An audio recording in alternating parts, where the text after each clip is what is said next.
450 কোটি রুপি দামের হার নাকি পড়ে এসছে আকাশ আম্বানি, তাও আবার রণবীরের কাজিনের বিয়েতে। পুরো তো প্যাচ লাগিয়ে দিল ভাই। প্যাচটা কিসের সেটা বলছি। অপরদিকে উর্বশী রোটেলা তো রোলস রয়েস গাড়ি কিনে একদম হিস্ট্রি ক্রিয়েট করে ফেললো, বাট পাবলিকরা এখানে আবার সুর তুলেছে অন্যরকম। অ্যান্ড ফাইনালি থাকছে নার্গিস ফাকরি তাহলে গোপনে সেরে ফেললো বিয়ে, কার সঙ্গে এবং কত বছরের বয়সের ব্যবধান সেটাও জানাচ্ছি।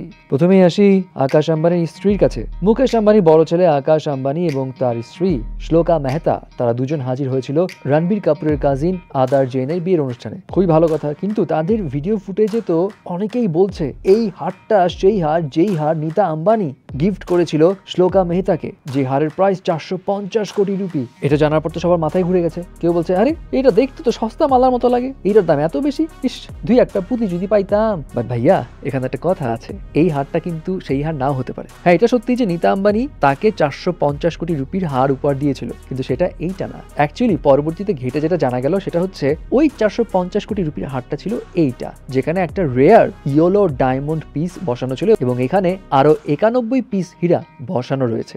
যাই হোক, এবার আসি উর্বশী রোটেলার কাছে। উর্বশী রোটেলা তো এখন খুব হাইপে আছে। প্রথমে তো শোনা গিয়েছিল ডাকু মহারাজের কোনো সিনেই নাই নাকি নেটফ্লিক্সে, বাট নেটফ্লিক্সে এই মুভি রিলিজ করার পর দেখা গেল যারে উর্বশীর জায়গায় ঠিকই আছে। এনিওয়ে ওই সবই মনে হয় প্রমোশনের স্ট্র্যাটেজি। যাই হোক, এই প্রমোশনের স্ট্র্যাটেজি দেখে মনে পড়লো উর্বশীকে নিয়ে এখন নতুন একটা খবর উঠেছে। মিডিয়া রিপোর্টস গুলো বলছে উর্বশী রোটেলা 12 কোটি 25 লাখ রুপি দিয়ে রোলস রয়েসের কালিয়ান ব্ল্যাক ব্যাচ গাড়ি কিনেছে। যদিও ওই গাড়ির সামনে উর্বশী রোটেলা দাঁড়িয়ে ছবি তুলেছিল এবং গাড়িটাকে ঠিক মতো দেখাও যায় না, বাট দ্য ফ্যাক্ট ইজ এই খবরটা সামনে আসার পর মিডিয়া রিপোর্টস গুলো এমন ভাবে হেডলাইন্স দিচ্ছে যে উর্বশী রোটেলা ইন্ডিয়ার প্রথম অ্যাক্ট্রেস যে এই কাজ করে দেখিয়েছে, সে একটা ইতিহাস করে দেখিয়েছে, একদম রেকর্ড ব্রেকিং অবস্থা। কিন্তু নেটিজনদের কথা আসলেই সত্যি তো, কারণ এটা তো এমন হতে পারে যে পিআর টিম উর্বশী রোটেলার এমন খবর ছড়াচ্ছে, বিকজ এর আগে উর্বশী রোটেলাকে নিয়ে অনেক খবর ছড়িয়েছে যে সে খুব দামি দামি গয়না কিনেছে, 250 কোটি 300 কোটি রুপির গহনা, বাট আলটিমেটলি পরে জানা গেছে এগুলো সব ফাপড়বাজি। ফাইনালি আসি নার্গিস ফাকরির কাছে। নার্গিস ফাকরি তো এখন বিদেশেই থাকে এবং হেলথ ইস্যুসের কারণে সে বিদেশে আছে এবং ওখানে গিয়ে সে রিলেশনশিপে আছে টনি বেইজের সঙ্গে, যেটা সবাই কম বেশি জানতো। কিন্তু এখন জানা গিয়েছে